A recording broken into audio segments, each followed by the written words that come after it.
ദൈവത്തിൻ്റെ അതിപരിശുദ്ധ നാമം വാഴ്ത്തപ്പെടുമാറാകട്ടെ. കൃപയാലാണ് നമുക്ക് ഈ വാത്സല്യ ഭവനത്തിൽ ഒന്നിച്ചുകൂടി കർത്താവിനെ മഹത്വപ്പെടുത്തുവാനും കർത്താവിനെ ആരാധിപ്പാനും ദൈവം തന്ന കൃപയെ ഓർത്ത ദൈവത്തിന് നന്ദിയോടെ സ്തോത്രം ചെയ്യുന്നു. കടന്നു വന്നിരിക്കുന്ന എല്ലാ ദൈവമക്കളെയും ദൈവനാമത്തിൽ ഞാൻ സ്നേഹം നന്ദി അറിയിക്കുന്നു. പ്രത്യേകിച്ച് ഈ വാത്സല്യ ഭവനത്തോടും അറിയിക്കുന്നു. നമ്മുടെ അല്പസമയത്തെ ചിന്തയ്ക്കായി ഇന്ന് തിരഞ്ഞെടുത്തിരിക്കുന്ന നമ്മുടെ വേദഭാഗം അപ്പോസ്തലനായ വിശുദ്ധ പൗലോസ് ഗലാത്യർക്ക് എഴുതിയ ലേഖനം 6-ാം അധ്യായം അതിൻ്റെ 11 മുതൽ 17 വരെയുള്ള വാക്യങ്ങളാണ്. അപ്പോസ്തലനായ വിശുദ്ധ പൗലോസ് ഗലാത്യർക്ക് എഴുതിയ ലേഖനം 6-ാം അധ്യായം 11 മുതൽ 17 വരെയുള്ള ഭാഗങ്ങളിൽ നിന്നാണ് ഇന്നത്തെ നമ്മുടെ ചിന്ത. ആ ഭാഗമാണ് ഇന്ന് തിരഞ്ഞെടുത്തിരിക്കുന്നത്. എല്ലാവർക്കും അത് വാട്സാപ്പിൽ കൂടെ കിട്ടിക്കാണുമെന്ന് ഞാൻ വിശ്വസിക്കുന്നു. അച്ഛൻ നേരത്തെ എല്ലാവർക്കും ഇട്ടിട്ടുണ്ടല്ലോ. അതുകൊണ്ട് ആ ഭാഗങ്ങളെ ഉദ്ധരിച്ചുകൊണ്ട് 1-2 കാര്യങ്ങളെ പറയണമെന്നാണ് ഞാൻ ആഗ്രഹിക്കുന്നത്. അപ്പോൾ ഇപ്പം നമുക്കതൊന്ന് വായിച്ച് കേൾക്കാം. ഗലാത്യ ലേഖനം 6-ാം അധ്യായം 11 മുതൽ 17 വരെയുള്ള വാക്യം. നോക്കുവിൻ, എത്ര വലിയ അക്ഷരമായി ഞാൻ നിങ്ങൾക്ക് സ്വന്തം കൈകൊണ്ട് തന്നെ എഴുതിയിരിക്കുന്നു. ജഡത്തിൽ സുമുഖം കാണിപ്പാൻ ഇച്ഛിക്കുന്നവരൊക്കെയും ക്രിസ്തുവിന്റെ ക്രൂശ് നിമിത്തം ഉപദ്രവം സഹിക്കാതിരിക്കേണ്ടതിനെ മാത്രം നിങ്ങളെ പരിച്ഛേദന ഏൽപ്പാൻ നിർബന്ധിക്കുന്നു. പരിച്ഛേദനക്കാർ തന്നെയും ന്യായപ്രമാണം ആചരിക്കുന്നില്ലല്ലോ. നിങ്ങളുടെ ജഡത്തിൽ പ്രശംസിക്കണം എന്ന് വെച്ച് നിങ്ങൾ പരിച്ഛേദന ഏൽപ്പാൻ അവർ ഇച്ഛിക്കുന്നതേയുള്ളൂ. എനിക്കോ നമ്മുടെ കർത്താവായ യേശു ക്രിസ്തുവിന്റെ ക്രൂശിലല്ലാതെ പ്രശംസിപ്പാൻ ഇടവരരുത്. അവനാൽ ലോകം എനിക്കും ഞാൻ ലോകത്തിനും ക്രൂശിക്കപ്പെട്ടിരിക്കുന്നു. പരിച്ഛേദനയല്ല, അഗ്രചർമ്മവുമല്ല, പുതിയ സൃഷ്ടി അത്രേ കാര്യം. ഈ പ്രമാണം അനുസരിച്ച് നടക്കുന്ന ഏവർക്കും ദൈവത്തിന്റെ ഇസ്രായേലിനും സമാധാനവും കരുണയും ഉണ്ടാകട്ടെ. ഇനി ആരും എനിക്ക് പ്രയാസം വരുത്തരുത്. ഞാൻ യേശുവിന്റെ ചൂടടയാളം എൻ്റെ ശരീരത്തിൽ വഹിക്കുന്നു. ഇതിലെ ഈ ഭാഗത്തു നിന്നും ഞാൻ തിരഞ്ഞെടുത്തിരിക്കുന്നത് 14ഉം 15ഉം വാക്യങ്ങളാണ്. ഈ ഭാഗത്തിൻ്റെ 14-ാമത്തെ വാക്യവും 15-ാമത്തെ വാക്യമാണ് ഞാൻ കുറിവാക്യമായിട്ട് എഴുതുന്നത്. എനിക്കോ നമ്മുടെ കർത്താവായ യേശു ക്രിസ്തുവിന്റെ ക്രൂശിലല്ലാതെ പ്രശംസിപ്പാൻ ഇടവരുത്. അവനാൽ ലോകം എനിക്കും ഞാൻ ലോകത്തിനും ക്രൂശിക്കപ്പെട്ടിരിക്കുന്നു. പരിച്ഛേദനയല്ല, അഗ്രചർമ്മമല്ല, പുതിയ സൃഷ്ടി അത്രേ കാര്യം. നമുക്കൊരു വാക്ക് പ്രാർത്ഥിക്കാം.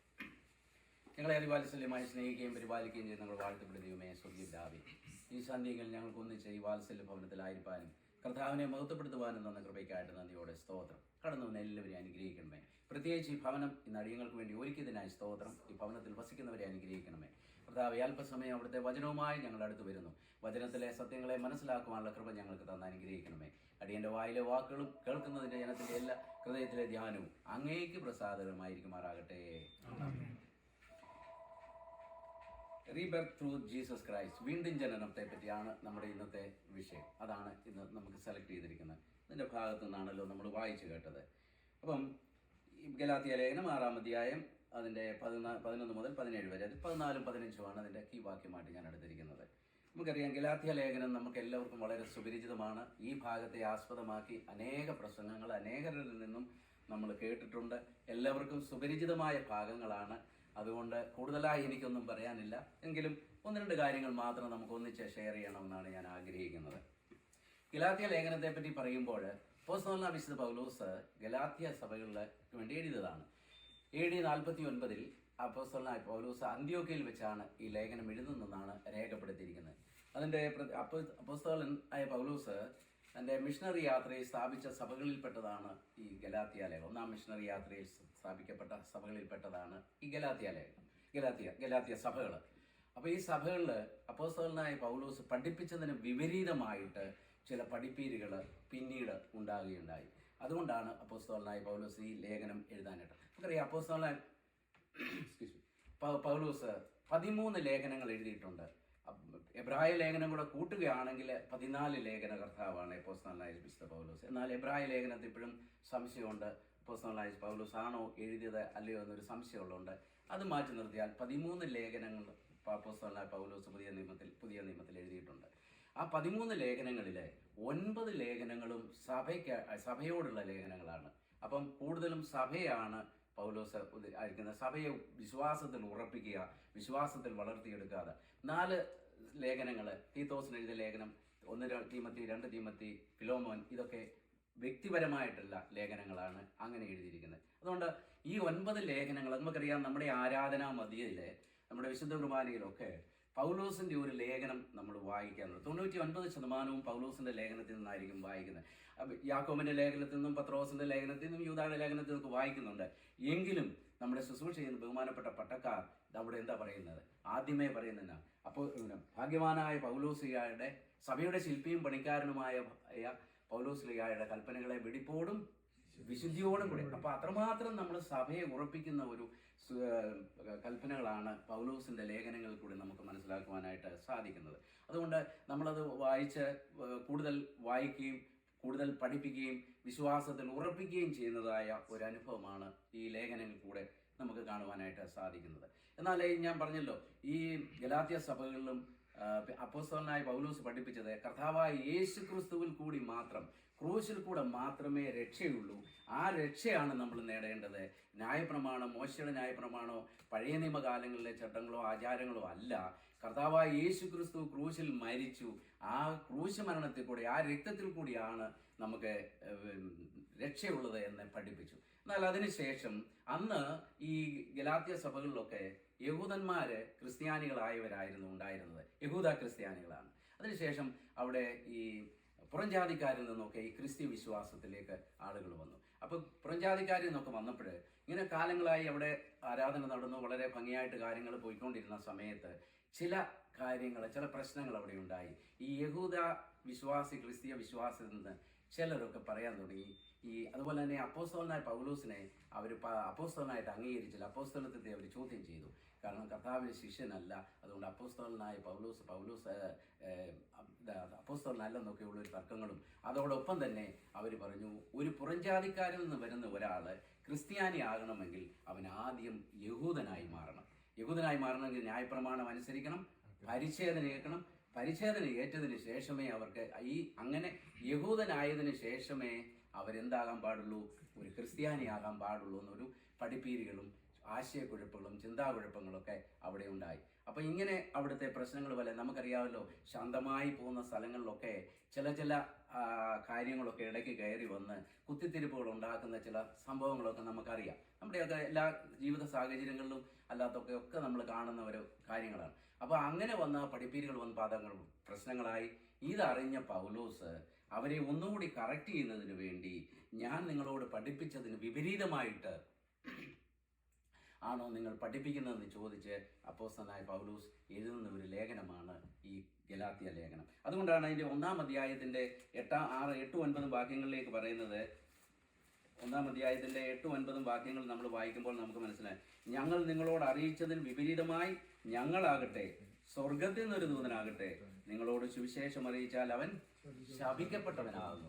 കാരണം പഠിപ്പീരിന് വിപരീതമായ ഒരു കാര്യം പഠിപ്പിക്കുമ്പോൾ അത് ശരിയല്ല എന്നാണ്. അതാണ് ഞാൻ പറഞ്ഞ, നമ്മുടെ സഭകളിലൊക്കെ നമ്മുടെ ആരാധനയിലൊക്കെ പൗലോസിൻ്റെ ലേഖനം വായിച്ചാണ് നമ്മൾ കൂടുതൽ ആരാധന നിർത്തുന്നത്, അല്ലെങ്കിൽ വായിക്കാറുണ്ട്. അതുകൊണ്ട് ഈ പൗലോസ് പറയുകയാണ്, ഞാൻ ഈ കർത്താവായി ക്രൂശിക്കപ്പെട്ടവരായ യേശുവിൽ കൂടെ മാത്രമേ രക്ഷയുള്ളൂ എന്ന് പഠിപ്പിച്ചെടുത്ത് നിങ്ങളെ ആരാണിത് മറ്റു രീതിയിൽ പഠിപ്പിക്കാറുണ്ട്. 1-ാം അധ്യായം അതിൻ്റെ 3-ാമത്തെ വാക്യത്തിലേക്ക് നോക്കുമ്പോൾ നമുക്ക് പിതാവായ ദൈവത്തിൽ നിന്ന് നമ്മുടെ ദൈവവും പിതാവുമായവൻ്റെ ഇഷ്ടപ്രകാരം ഇപ്പോഴത്തെ ദുഷ്ടലോകത്തിൽ നിന്ന് നമ്മെ വിടുവിക്കേണ്ടതിന് നമ്മുടെ പാപങ്ങൾ നിമിത്തം തന്നെത്താൻ ഏൽപ്പിച്ചു കൊടുത്തവനായ നമ്മുടെ കർത്താവായ യേശു ക്രിസ്തുവിൽ നിങ്ങൾക്ക് കൃപയും സമാധാനം ആശീർവാദത്തോടെ എഴുതുക. അപ്പം പറയുന്നുണ്ട്, അപ്പം അവിടെ ആരാ യേശു ക്രിസ്തു എന്ന ഒരു വ്യക്തമായ ഒരു വെളിപ്പെടുത്തൽ അവിടെ നടക്കുന്നുണ്ട്. അപ്പം ഇതൊക്കെ ഇങ്ങനെയൊക്കെ പഠിപ്പിച്ച ഞാൻ ഇപ്പോൾ നിങ്ങളിൽ എന്താണ് ഈ ദുരുപദേശം കടന്നു വരുവാനായിട്ട് കാരണം? അതുകൊണ്ടാണ് ഈ ഗലാത്യ ലേഖനം 3-ാം അധ്യായത്തിൻ്റെ 1-ാമത്തെ വാക്യത്തിൽ എന്താ പറയുന്നത്, ആ ബുദ്ധിയില്ലാത്ത ഗലാത്യരേ, യേശു ക്രിസ്തു ക്രൂശിക്കപ്പെട്ടവനായി നിങ്ങളുടെ മുമ്പിൽ വരച്ചു കാട്ടിയിരിക്കും, നിങ്ങളെ ശൂദ്രം ചെയ്ത് മയക്ക്. ആ ബുദ്ധിയില്ലാത്ത ഗലാത്യരെന്നാണ്. ഒരുപക്ഷെ അധികാരത്തിൻ്റെ പേരിലും സ്നേഹത്തിൻ്റെ പേരിലും അല്ലെങ്കിൽ പൗലോസിനുണ്ടായ ആ വലിയ വിഷമതയുടെ പേരിലായിരിക്കാം ഒരുപക്ഷെ ആ ബുദ്ധിയില്ലാത്ത ഗലാത്യരെ എന്ന് വിളിക്കുവാനായിട്ട് കാര്യം. നമുക്കൊരാളെ വിളിക്കാനായിട്ട് നേരിട്ട് അത്രമാത്രം പരിചയമുള്ളവരിൽ കൂടുതൽ നമുക്ക് വിളിക്കാൻ പറ്റുമോ? ഒരു താക്കീതായിരിക്കാം. ആ ബുദ്ധിയില്ലാത്ത ഗലാത്യരെ, നിങ്ങളെ ഞാൻ ഈ പഠിപ്പിച്ചതിന് വിപരീതമായി ഇതുപോലെ പഠിപ്പിച്ചില്ല. കർത്താവായ യേശു ക്രിസ്തു ക്രൂശിക്കപ്പെട്ടവനായി നിങ്ങളുടെ മുമ്പിൽ വരച്ചു കാട്ടിയിരിക്കും. വ്യക്തമായി ഞാൻ പറഞ്ഞു മനസ്സിലാക്കിയതിന് അപ്പുറമായിട്ടൊരു ലേഖനം അല്ലെങ്കിൽ കാര്യങ്ങൾ പഠിപ്പിച്ചതാണെന്ന് പറഞ്ഞ് ഉള്ള ലേഖനമാണ് ഈ ഗലാത്യ ലേഖനം എഴുതിയിരിക്കുന്നത്. ഞാനൊരു ആമുഖമായിട്ടത് പറഞ്ഞെന്നുള്ളൂ, അതിൻ്റെ കാരണങ്ങൾ പറഞ്ഞെന്നുള്ളതേ ഉള്ളൂ. അപ്പം ഈ പൗലോസ് എന്തുകൊണ്ടാണ് ഈ ക്രൂശിങ്കൽ പ്രശംസിപ്പാനായിട്ട് കാരണം എന്ന് നമുക്ക് ചെയ്യുക. നമുക്കറിയാം പൗലോസിനെ നമുക്കറിയാം. പൗലോസ് ആരായിരുന്നു? പൗലോസിന്റെ ആദ്യത്തെ പേരെന്തായിരുന്നു? ഇതൊക്കെ നമുക്കറിയാം. ശൗലായിരുന്നവൻ എങ്ങനെ പൗലോസായി? ദമസ്കോസിന്റെ പടിവാതിൽക്കൽ വെച്ച് പിടിക്കപ്പെട്ട അന്ന് മുതൽ ആ കർത്താവിനാൽ അൺകണ്ടീഷണൽ ഒരു ദൈവത്തിന് വേണ്ടി സമർപ്പിക്കപ്പെട്ട ഒരു വ്യക്തിയായിരുന്നു ആര്? പൗലോസ്. അപ്പൊ അതിനുശേഷം പൗലോസ് കർത്താവിന് വേണ്ടി നിലനിന്നു. അതുകൊണ്ട് പൗലോസ് പറയാണ്, ആ ജീവിതയാത്ര പറയാണ്, എനിക്ക് പ്രശംസിപ്പാൻ ഒത്തിരി ഉണ്ട്. നിങ്ങൾ പറയുന്നത് എനിക്കോ നമ്മുടെ കർത്താവായ യേശു ക്രിസ്തുവിന്റെ ക്രൂശിലല്ലാതെ പ്രശംസിപ്പാനൊന്നുമില്ല. എനിക്ക് അനേക കാര്യങ്ങളുണ്ട് പ്രശംസിപ്പാനായിട്ട്. ഈ ലോകപ്രകാരം നോക്കിയാലും എല്ലാ രീതിയും നോക്കിയാലും എനിക്ക് ഒത്തിരി കാര്യങ്ങളുണ്ട് പ്രശംസിപ്പാനെന്ന് പൗലോസ് പറയുന്നു. എന്താ കാര്യം? നമുക്കറിയാം, ഒരു റോമാ പൗരനാണ്. ഗമാലിയേലിന്റെ പാദപീഠത്തിലിരുന്ന് ന്യായപ്രമാണം അഭ്യസിച്ചവനാണ്. അതുപോലെ തന്നെ പിതാവ് വലിയൊരു കപ്പൽ ബിസിനസ്സുകാരനാണ്. അതിലപ്പുറമായി യഹൂദ മതത്തിന്റെ ഏറ്റവും ഉയർന്ന സന്നിധി സംഘത്തിലെ അംഗം കൂടിയാണ് ആര്? അപ്പോസ്തലനായ വിശുദ്ധ. ഇത്രമാത്രം എനിക്ക് അഭിമാനിക്കാനും പ്രശംസിപ്പിക്കാനും ഉള്ള എനിക്കിതൊന്നും ഒരു പ്രശംസയല്ല. എനിക്കോ നമ്മുടെ കർത്താവായ യേശു ക്രിസ്തുവിന്റെ ക്രൂശിൽ മാത്രമേ പ്രശംസിപ്പാനുള്ളൂ. Unconditional surrender. അതുകൊണ്ട് നമ്മൾ പറയും 1 കൊരിന്ത്യർ 1-ാം അധ്യായത്തിന്റെ 30-ാമത്തെ വാക്യം എന്ന് പറയുന്നത്, പ്രശംസിക്കുന്നവൻ കർത്താവിൽ വേണം പ്രശംസിക്കാൻ. നമുക്ക് അനേക കാര്യങ്ങളുണ്ടായിരിക്കാം ഈ ലോകത്തിൽ പ്രശംസിക്കാനായിട്ട്. അതുപോലെ തന്നെ കർത്താവിന് വേണ്ടി അനേക അടികളിൽ നിന്നും 2 കൊരിന്ത്യർ 11-ാം അധ്യായത്തിലേക്ക് നമ്മൾ വായിക്കുമ്പോൾ അപ്പോസ്തലനായ വിശുദ്ധ പൗലോസ് അനുഭവിച്ച കഷ്ടതകളുടെ ഒരു ലിസ്റ്റ് അവിടെ കൊടുക്കുന്നുണ്ട്. എന്തെല്ലാം കഷ്ടതകളുണ്ട്. കടലിലെ ആപത്ത്, സ്വന്തം ജനത്താലുള്ള ആപത്ത്, അനേക അടി, 40 അടി, ഇങ്ങനെയൊക്കെ കൊണ്ട് എല്ലാം അനുഭവിച്ചവന് ആ രീതിയിൽ കർത്താവിന് വേണ്ടി കഷ്ടത അനുഭവിച്ച രീതിയിലാണെങ്കിലും പൗലോസിന് ഒത്തിരി പ്രശംസിപ്പാനുണ്ട്. എന്നാൽ അപ്പോസ്തലനായ വിശുദ്ധ പൗലോസ് പറയാണ്, എനിക്കിതൊന്നും ഒരു പ്രശംസയല്ല. എനിക്കോ നമ്മുടെ കർത്താവായ യേശു ക്രിസ്തുവിന്റെ ക്രൂശിൽ മാത്രമേ പ്രശംസിക്കാനുള്ളൂ. മറ്റൊന്നൊന്നും പ്രശംസിപ്പാൻ ഇടവരുത്. അവനാൽ ലോകം എനിക്കും ഞാൻ ലോകത്തിനും ക്രൂശിക്കപ്പെട്ടിരിക്കുക എന്ന് പറയുമ്പോൾ നമ്മുടെ കർത്താവിൻ്റെ ക്രൂശ് മരണത്തോടു കൂടിയാണ് ഈ ക്രൂശിന് വിലയുണ്ടായത്. അതുവരെ ഈ ക്രൂശിൽ ശപിക്കപ്പെട്ട കാര്യമായിട്ടായിരുന്നു കണ്ടിരുന്നത്. ഇപ്പോൾ നമ്മളെല്ലായിടത്തും കാണുന്ന കുരിശുണ്ട്. പക്ഷേ നമ്മുടെ കർത്താവ് അതിൽ കയറിയത് കൊണ്ടാണ് ആ കുരിശിന് പ്രാധാന്യം വന്നത്. അതുകൊണ്ട് ഞാൻ ഈ കർത്താവിൻ്റെ ക്രൂശിൽ സമർപ്പിക്കപ്പെട്ട ഒരു വ്യക്തിയാണ്. എനിക്ക് ഈ ലോകത്തിലെ പ്രശംസിപ്പാനായിട്ട് മറ്റൊന്നും ഇല്ല എന്ന് അപ്പോസ്തലനായ വിശുദ്ധ പൗലോസ്. പ്രിയരെ, നമുക്ക് ഒത്തിരി കാര്യങ്ങളില്ലേ പ്രശംസിക്കാൻ. ഈ ലോകപ്രകാരം നോക്കിക്കഴിഞ്ഞാൽ നമ്മൾ എന്തെല്ലാം കാര്യത്തിൽ നമ്മൾ പ്രശംസിക്കുന്നു. നമ്മുടെ വിദ്യാഭ്യാസത്തിലായിരിക്കാം, നമ്മുടെ ജോലിയിലായിരിക്കാം, നമ്മുടെ പണത്തിലായിരിക്കാം, നമ്മുടെ മക്കളുടെയൊക്കെ ഉന്നത വിദ്യാഭ്യാസത്തിലായിരിക്കാം, അല്ലെങ്കിൽ അവരുടെ ഉന്നത പദവിയിലായിരിക്കാം. ഇങ്ങനെയൊക്കെ ഒത്തിരി കാര്യങ്ങൾ, അല്ലെങ്കിൽ കുടുംബ പാരമ്പര്യങ്ങളിലായിരിക്കാം, ഒത്തിരി കാര്യങ്ങളിൽ നമ്മൾ പ്രശംസിച്ചു പോയിട്ടില്ലേ?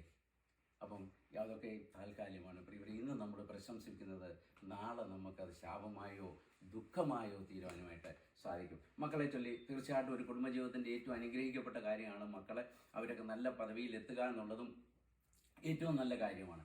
എന്നാൽ അതിനേക്കാൾ ദൈവത്തെക്കാൾ ഉപരിയായി ഇതിൽ ഒന്നും നാം സ്നേഹിക്കുകയോ പ്രശംസിക്കുകയോ ചെയ്യുവാനായിട്ട് നമുക്ക് അവകാശമില്ല എന്ന് തിരുവചനം നമ്മെ ഓർമ്മിപ്പിക്കുന്നു. അതാണ് ഞാൻ പറയുന്നത്, ഇന്ന് നമ്മൾ പ്രശംസിക്കുന്ന കാര്യങ്ങളൊക്കെ നാളെ നമുക്ക് എന്തായിട്ട് വരും? പ്രയാസമായിട്ട് മാറും. നമ്മൾ മക്കളെ ചൊല്ലിയൊക്കെ തീർച്ചയായിട്ടും ഞാൻ പറഞ്ഞല്ലോ, മക്കൾ നല്ല കാര്യം നല്ല രീതിയിൽ മക്കൾ വളരുന്നതൊക്കെ ഏറ്റവും അനുഗ്രഹം. ഈ ലോകപ്രകാരം നമുക്ക് ഏറ്റവും അനുഗ്രഹം. അത് നമ്മൾ സന്തോഷിക്കണം. തീർച്ചയായിട്ടും ഈ ലോകപ്രകാരമുള്ള കാര്യങ്ങളൊക്കെ നമ്മൾ സന്തോഷിക്കണം. എന്നാൽ അതിനപ്പുറമായി ദൈവത്തെക്കാൾ അപ്പുറമായി ഇതൊന്നും നമ്മൾ കാണില്ല. എൻ്റെ മഹത്വം ഞാൻ മറ്റാർക്കും വിട്ടുകൊടുക്കുകയില്ല. ആ കർത്താവായിരിക്കണം നമ്മുടെ മഹത്വം. നമുക്കറിയുന്ന നാട്ടിലൊക്കെ നടക്കുന്ന സംഭവങ്ങൾ, ഓരോ ദിനം തോറും കേൾക്കുന്ന സംഭവങ്ങൾ ഞെട്ടിക്കുന്നതായ സംഭവങ്ങളാണ്. മക്കളെയൊക്കെ നല്ല രീതിയിൽ വളർത്തി നല്ല വിദ്യാഭ്യാസമൊക്കെ കൊടുത്ത് നല്ല ജോലിയൊക്കെ ആയ മക്കളൊക്കെയാണ് ഇന്ന് അമ്മമാരെയൊക്കെ വെട്ടിക്കൊല്ലുന്നത്. എന്തെല്ലാം അനിഷ്ട സംഭവങ്ങൾ നഷ്ടപ്പെടുന്നു. എന്നാൽ നമ്മുടെ മക്കളെയൊക്കെ എന്ത് ചെയ്യണം? 1 യോഹന്നാൻ 3-ാം അധ്യായത്തിൻ്റെ 4-ാം വാക്യം, എൻ്റെ മക്കൾ സത്യത്തിൽ നടക്കുന്നു എന്നറിയുന്നതിനേക്കാൾ വലിയ സന്തോഷമില്ല. നമ്മുടെ മക്കളെയൊക്കെ ദൈവത്തെ കൊടുത്ത് വേണം നമ്മൾ വളർത്തുവാനായിട്ട്. അതുകൊണ്ട് നമുക്ക് പ്രശംസിപ്പാനൊന്നുമില്ല. പൗലോസിനോട് ചേർന്ന് നമുക്കും പറയാം, എനിക്കോ നമ്മുടെ കർത്താവായ യേശു ക്രിസ്തുവിൽ മാത്രമേ പ്രശംസിക്കാനുള്ളൂ. അതിനാൽ ലോകം എനിക്കും ഞാൻ ലോകത്തിനിടയാകുന്നു. നമുക്കറിയാം, ലൂക്കോസിന്റെ സുവിശേഷം 18-ാം അധ്യായം വായിക്കുമ്പോൾ 2 പേര് പ്രാർത്ഥനയ്ക്കായിട്ട് ദേവാലയത്തിലേക്ക് പോയി അല്ലേ? 2 പേര് നമുക്കറിയാവുന്ന ചരിത്രങ്ങൾ. ഒന്ന് പരീശൻ, ഒന്ന് ആരാ? ചുങ്കക്കാരൻ. ഈ 2 പേര് പ്രാർത്ഥിക്കാനായിട്ട് ഞാൻ ചോദിച്ചെന്നുള്ളൂ കേട്ടോ. 2 പേര് പ്രാർത്ഥിക്കാൻ പോയി. ഒരുത്തൻ പരീശൻ നിന്നുകൊണ്ട് അവിടെ നിന്ന് എന്താ പ്രാർത്ഥിച്ച്, എനിക്ക് ലഭിക്കുന്നതിൽ ഞാൻ പലഹാരം കൊടുക്കുന്നുണ്ട്, ഞാൻ ആഴ്ച 2 ദിവസം ഉപവസിക്കുന്നുണ്ട്, ഞാൻ ഇവനെ പോലെ അല്ലായികയാൽ, ചുങ്കക്കാരനെ കാണിച്ചിട്ട് പറഞ്ഞു, ഞാൻ ഇവനെ പോലെ അല്ലായികയാൽ. ചുങ്കക്കാരൻ ദൂരത്തുള്ളൊരു കർത്താവേ, ഈ പാവിയായ എന്നോട് കരുണ പറഞ്ഞു. അവൻ നെഞ്ചത്തടിച്ച് പ്രാർത്ഥിച്ചു. ആരുടെ പ്രാർത്ഥന ദൈവം കേട്ടു? ചുങ്കക്കാരൻ്റെ പ്രാർത്ഥന. ഇതുപോലല്ലേ നമ്മളും പലതിലും പല പ്രശംസയോടും അഭിമാനത്തോടും ഞാൻ പറഞ്ഞ അല്ലെങ്കിൽ പ്രശസ്തിയോടും കൂടെ നമ്മൾ ചെയ്യുന്നില്ലേ? യഥാർത്ഥമായ ഒരു സമർപ്പണം നമ്മളിലുണ്ടോ എന്ന് നമ്മളെ തന്നെ ഈ നോയമ്പ് കാലത്ത് ഒന്ന് ചിന്തിക്കേണ്ടത് ആവശ്യമാണ്. നോയമ്പൊക്കെ നമ്മൾ ആചരിക്കുന്നുണ്ട്. എന്തുകൊണ്ടാണ് നോയമ്പ്? നമ്മെ തന്നെ ഒന്ന് ഡെഡിക്കേറ്റ് ചെയ്യാനും നമ്മെ ഒന്ന് പുതുതായി സമർപ്പിക്കുന്നതിൻ്റെയും അവസരമായിട്ട് വേണം നമുക്ക് ഈ നോയമ്പ് കാലമൊക്കെ കഴിയണമെന്ന് ദൈവത്തിൻ്റെ പരിശുദ്ധാത്മാവ്. അതുകൊണ്ടാണ് പൗലോസ് പറഞ്ഞത്, എനിക്കോ നമ്മുടെ കർത്താവായ യേശു ക്രിസ്തുവിൻ്റെ ക്രൂശിലല്ലാതെ പ്രശംസിക്കാനിടയാകരുത്. അപ്പോസ്തലനായ വിശുദ്ധ പൗലോസെ ക്രൂശിൽ പ്രശംസിക്കാനുണ്ടായ കാരണം പാപക്ഷമയെ പറ്റിയുള്ള ഉറപ്പ് പൗലോസ് നൽകിയത് കാൽവറി ക്രൂശാകുന്നു. പാപക്ഷമയെ പറ്റിയുള്ള ഉറപ്പ് പൗലോസിന് നൽകിയത് കാൽവറി ക്രൂശാകുന്നു. നമുക്കത് 1 യോഹന്നാൻ 1-ാം അധ്യായത്തിൻ്റെ 7-ാമത്തെ വാക്യം, നിങ്ങളുടെ പാപങ്ങളെ ഏറ്റുപറയുന്നുവെങ്കിൽ അവൻ നമ്മുടെ പാപങ്ങളെ ക്ഷമിച്ച് സകല അനീതിയും പോക്കി നമ്മെ ശുദ്ധീകരിക്കാൻ നീതിമാൻ വിശ്വസ്ത. പാപത്തെക്കുറിച്ചുള്ള ഒരു ഉറപ്പ് പൗലോസിന് നൽകിയത് കാൽവറി ക്രൂശ്. ദൈവം മനുഷ്യനെ സ്നേഹിക്കുന്നു എന്നതിൻ്റെ ഉറപ്പ് ക്രൂശ് നൽകുന്നു. റോമാലേഖനം 5-ാം അധ്യായം 8-ാമത്തെ വാക്യം, റോമാലേഖനം 5-ാം അധ്യായം, ക്രിസ്തുവോ നാം പാപികളായിരിക്കുമ്പോൾ തന്നെ നമുക്ക് വേണ്ടി മരിക്കുവാൻ ദൈവം തനിക്ക് നമ്മോടുള്ള സ്നേഹത്തെ പ്രദർശിപ്പിച്ചു. നാം പാപികളായിരുന്നപ്പോൾ തേടി വന്ന ഒരു കർത്താവാണ്. അതാണ് പൗലോസ് പറയുന്നത്. പൗലോസിൻ്റെ പഴയകാല ചരിത്രം നമുക്കറിയാം. അവൻ ക്രിസ്തീയ മാർഗത്തെ ഉപദ്രവിക്കുകയും അതിനെ നശിപ്പിക്കുകയും അതിനെ ഇല്ലായ്മ ചെയ്യുകയും ചെയ്യാനിരുന്ന പൗലോസിന് പാപിയായിരുന്നപ്പോൾ തേടി വന്ന ഒരു കർത്താവിനെ കണ്ടുമുട്ടിയവനാണ് ഞാൻ. അതുകൊണ്ട് ഇനി ഞാൻ എന്ത് ചെയ്യാൻ പാടില്ല? മറ്റുള്ള കാര്യങ്ങളിലല്ല പ്രശംസിക്കേണ്ടത്. നമുക്കറിയാം, സ്തേഫാനോസിനെ കല്ലെറിഞ്ഞ് കൊന്ന സമയത്ത് കൂട്ടുനിന്നതാണ് പൗലോസ്. അതൊക്കെ പൗലോസിന് ഓർമ്മയുണ്ട്. അതുകൊണ്ടാണ് പൗലോസ് പറയുന്നത്, എനിക്കോ നമ്മുടെ കർത്താവായ യേശു ക്രിസ്തുവിൻ്റെ ക്രൂശിലല്ലാതെ പ്രശംസിക്കാൻ. അതുകൊണ്ട് പ്രിയരെ, നമ്മുടെ പ്രശംസ എവിടെ? നമ്മളൊന്ന് ആലോചിക്കണം. ഈ നോമ്പ് കാലത്ത് നമുക്കൊന്ന് ആലോചിക്കാനുള്ളൊരു സമയമാണ്. അതുകൊണ്ട് നമ്മൾ ഇരിക്കണം. പിന്നെ ക്രൂശിൽ കൂടി നമ്മെ വിലയ്ക്ക് വാങ്ങിയെന്ന ഉറപ്പ് പൗലോസിനുണ്ടായിരുന്നു. വെളിപ്പാട് പുസ്തകം 5-ാം അധ്യായത്തിൻ്റെ 9-ാമത്തെ വാക്യം നമ്മൾ വായിക്കുമ്പോൾ മനസ്സിലാക്കും, നീ അറുക്കപ്പെട്ടു, നിന്റെ രക്തം കൊണ്ട് സർവ്വഗോത്രത്തിലും ഭാഷയിലും വംശത്തിലും ജാതിയിലുമുള്ളവരെ ദൈവത്തിന് വേണ്ടി വിലയ്ക്ക് വാങ്ങപ്പെട്ടു. നമ്മളെല്ലാം ദൈവം എന്ത് ചെയ്തതാ? വിലയ്ക്ക് വാങ്ങപ്പെട്ടവരാണ്. അപ്പം ഈ ലോകത്തിൽ പ്രശംസിച്ച് ജീവിക്കേണ്ടവരല്ല നമ്മൾ. നമ്മുടെ കർത്താവായ യേശു ക്രിസ്തുവിൻ്റെ ക്രൂശിൽ ആ രക്തത്തിൽ കൂടെ നമ്മൾ വീണ്ടെടുക്കപ്പെട്ടവരായി ജീവിക്കണം എന്ന് ദൈവത്തിൻ്റെ പരിശുദ്ധാത്മാവ് നമ്മെ ഓർപ്പിക്കുന്നു. ഗലാത്യ ലേഖനം 4-ാം അധ്യായം 5-ാം വാക്യത്തിലേക്ക് പറയുന്നു, ന്യായപ്രമാണത്തിന് കീഴിലുള്ളവരെ എല്ലാം വിലയ്ക്ക് വാങ്ങി പുത്രത്തിൻ്റെ പദവിയിലേക്ക് നമ്മെ ഏൽപ്പിച്ചു. അപ്പം നമ്മളെ ആരായിരുന്നു? ന്യായപ്രമാണത്തിന് കീഴിലുള്ളവരായ നമ്മെ വിലയ്ക്ക് വാങ്ങി പുത്രത്വത്തിൻ്റെ പദവിയിലേക്ക്. അപ്പം നമ്മൾ പുത്രനാണ് അല്ലേ? മക്കളെന്ന പദവിയിലേക്ക് നമ്മയൊക്കെ കർത്താവ് എന്താക്കി? യോഗ്യതയുള്ളവരാക്കി തീർത്തു. അതുകൊണ്ട് നമ്മൾ എന്ത് ചെയ്യണം? ഒരു പുതിയ സൃഷ്ടിയായി മാറേണ്ടത് ആവശ്യമാകുന്നു എന്ന് വിശ്വാസം. അതുകൊണ്ട് ഇവിടെ പറയുന്ന 15-ാമത്തെ വാക്യത്തിൽ നാം വായിക്കുമ്പോൾ ഇപ്രകാരം വായിക്കുന്നു, പരിച്ഛേദനയല്ല, അഗ്രചർമ്മവുമല്ല, പുതിയ സൃഷ്ടി അത്രേ. ബാഹ്യ പ്രകടനങ്ങളല്ല, ആത്മീയമായ ജീവിതമാണ് നമ്മെ ഒരു ക്രിസ്തീയ ജീവിതത്തിലേക്ക് നയിക്കുന്നത് എന്ന് വിശുദ്ധ പൗലോസ് നമ്മെ ഓർമ്മിപ്പിക്കുകയാണ്.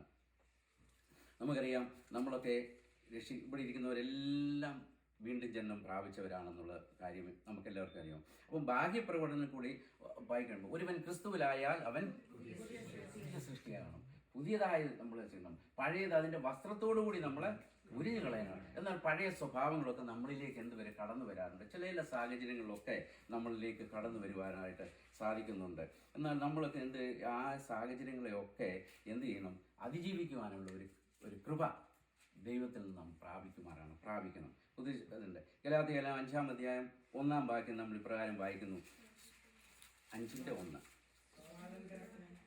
വായിച്ചാൽ പ്ലീസ്.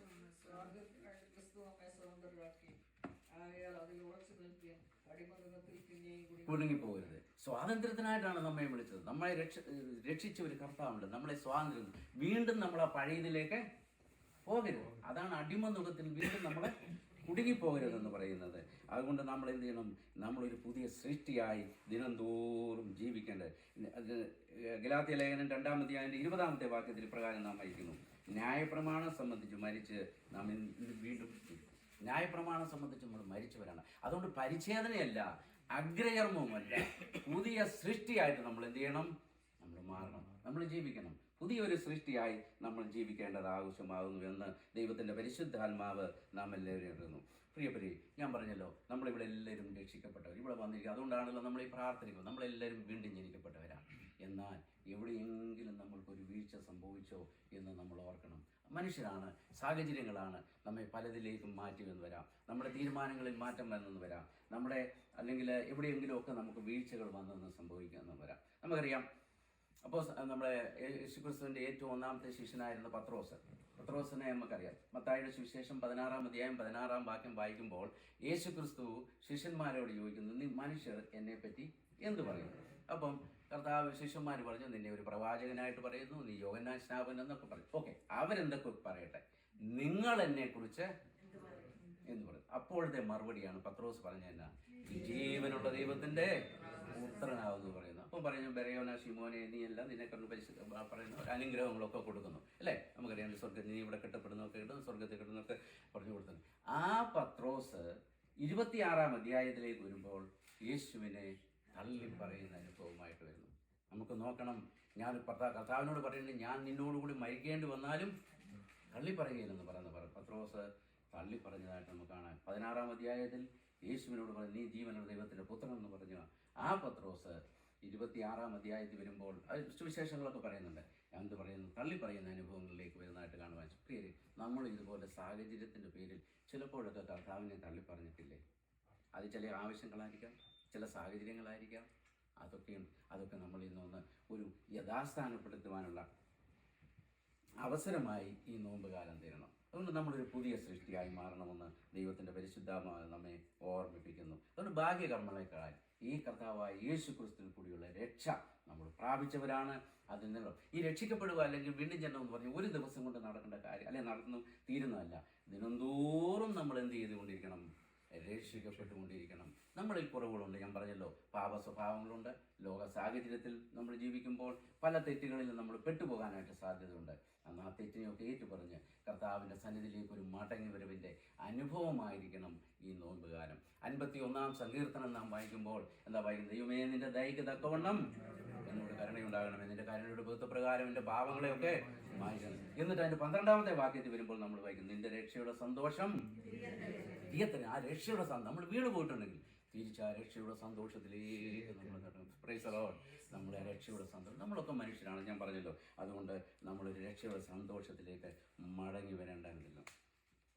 പ്രിയരെ, നമ്മുടെ നോയമ്പ് തുടങ്ങിയപ്പോഴേ നമ്മൾ 1-ാം ഞായറാഴ്ച നമ്മൾ പഠിച്ചതും ചിന്തിച്ചതും കാനാവിലെ കല്യാണത്തിൻ്റെ എന്നല്ലേ.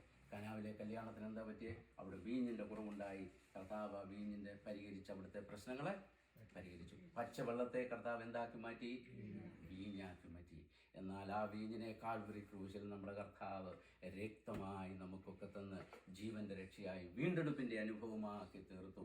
പച്ചവെള്ളത്തെ വീഞ്ഞാക്കിയ കർത്താവ് കാൽവരി ക്രൂശിൽ കൂടെ ആ വീഞ്ഞിനെ നമുക്ക് രക്തമായിട്ട് തന്നു. Praise the Lord. ആ രക്തത്തിൻ്റെ അവകാശം, ആ രക്തത്താൽ വീണ്ടെടുക്കപ്പെട്ട ജനങ്ങളാണ് നമ്മൾ. അതുകൊണ്ട് ഭാഗ്യകർമ്മങ്ങളില്ല, പരിച്ഛേദനയല്ല, അഗ്രകർമ്മവുമല്ല, പിന്നെയോ ഒരു വീണ്ടും ജനനം, അതായത് ഡെഡിക്കേറ്റ് നമ്മൾ. അതുകൊണ്ട് നമ്മൾ ഈ രക്ഷയുടെ സന്തോഷത്തിലേക്ക് മടങ്ങി വരണം. ആ കുഞ്ഞാടിന് പ്രിയരെ, നമ്മളൊരു കല്യാണം കൂടി. ഇനി നമ്മളെല്ലാം ഒരു കുഞ്ഞാടിൻ്റെ കല്യാണത്തിന് വേണ്ടിയുള്ളൊരു യാത്രയാണ് അല്ലേ?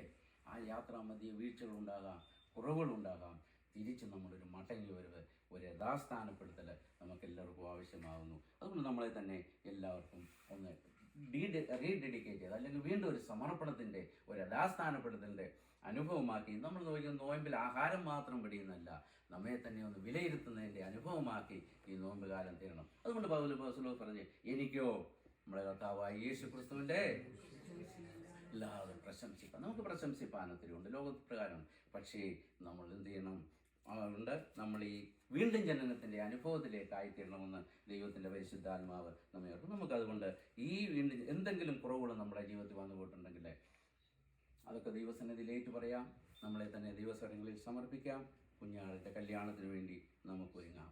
കുളിച്ചോ കുഞ്ഞാട്ടിൻ പൂർണ്ണാശ്രയം. അതുകൊണ്ട് നമ്മെ തന്നെ ഒന്ന് ഡെഡിക്കേറ്റ് ചെയ്ത് ഈ നോയമ്പ് കാലം ഒരു സമർപ്പണത്തിൻ്റെ അനുഭവമാക്കി തീരണമെന്ന് ദൈവത്തിൻ്റെ പരിശുദ്ധാത്മാവ് നമ്മയൊക്കെ ഏവർക്കും സഹായിക്കട്ടെ എന്ന പ്രാർത്ഥനയോടെ ഞാൻ എൻ്റെ വാക്കുകളെ ചുരുക്കുന്നു. ദൈവം നമ്മെ അനുഗ്രഹിക്കട്ടെ. എനിക്കിങ്ങനെ ഒരു അവസരം ഒരുക്കുന്ന ദൈവമായിട്ട് അച്ഛനോട് എന്നെ ഇതുവരെ ക്ഷമയോടെ കേട്ടിരുന്ന എല്ലാവരോടുള്ള നന്ദി സ്നേഹം അറിയിച്ചുകൊണ്ട് ഞാൻ എൻ്റെ വാക്കുകളെ ചുരുക്കുന്നു. ദൈവം നമ്മെ അനുഗ്രഹിക്കുമാറാകട്ടെ.